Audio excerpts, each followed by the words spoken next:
এই দেশটাকে যদি গড়ে তুলতে হয়, অর্থাৎ আমরা যেইভাবে প্রত্যাশা করি বাংলাদেশকে, বাংলাদেশের মানুষ যেভাবে প্রত্যাশা করে বাংলাদেশ সম্পর্কে, আমরা এই দেশটিকে সেভাবে গড়ে তুলতে চাই।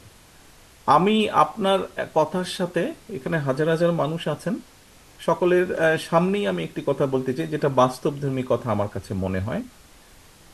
বাংলাদেশকে আমরা অনেকেই বলি সিঙ্গাপুর বানাবো, বা এই বানাবো ওই বানাবো, অ্যাকচুয়ালি আমি এটার সাথে একমত নই। সেটি সম্ভব না। সিঙ্গাপুরের টোটাল প্রেক্ষাপটই ভিন্ন, আমাদের টোটাল প্রেক্ষাপটই ভিন্ন। আমরা যেটা করতে পারি সেটা হচ্ছে যে আমরা বেটার কিছু করব। আমাদের অনেকগুলো সমস্যা, বিশেষ করে বিগত 15 বছরে আমরা মাইনাসে চলে গিয়েছি।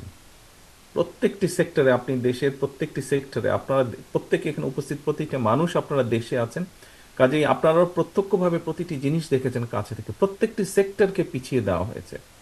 কাজে আমাদেরকে চেষ্টা করে, কষ্ট করে, কাজ করে আমাদের এটিকে মাইনাস থেকে জিরোতে আনতে হবে, জিরো থেকে আমাদেরকে প্লাসে যেতে হবে।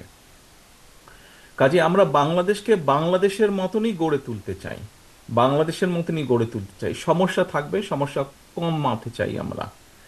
আহ, সিঙ্গাপুর, জাপান এরকম যদি বলতে হয়, অলরেডি তো আমরা 50 বছর অ্যাটলিস্ট পিছিয়ে গিয়েছি। তো আপনি হুট করে কেমন করে, আমরা হয়তো শুরু করতে পারবো, আমরা যদি জনগণের ইনশাল্লাহ সমর্থন পাই, আল্লাহর রহমতে আমরা শুরু করতে পারবো। কিন্তু এটিকে এগিয়ে নিতে হবে। পরবর্তীতে যারা আসবেন, পরবর্তী জেনারেশন যারা আছে, এরা এটিকে এগিয়ে নিয়ে যাবে। কাজে আমাদেরকে সেই বিষয়টি বুঝতে হবে।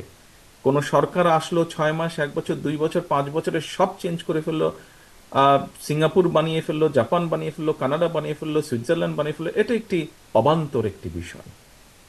কাজে আমাদের সকলকে যদি আমরা চেষ্টা করি, সকলে যদি একসাথে আমরা কাজ করি, আমরা অবস্থার পরিবর্তন করতে সক্ষম হব।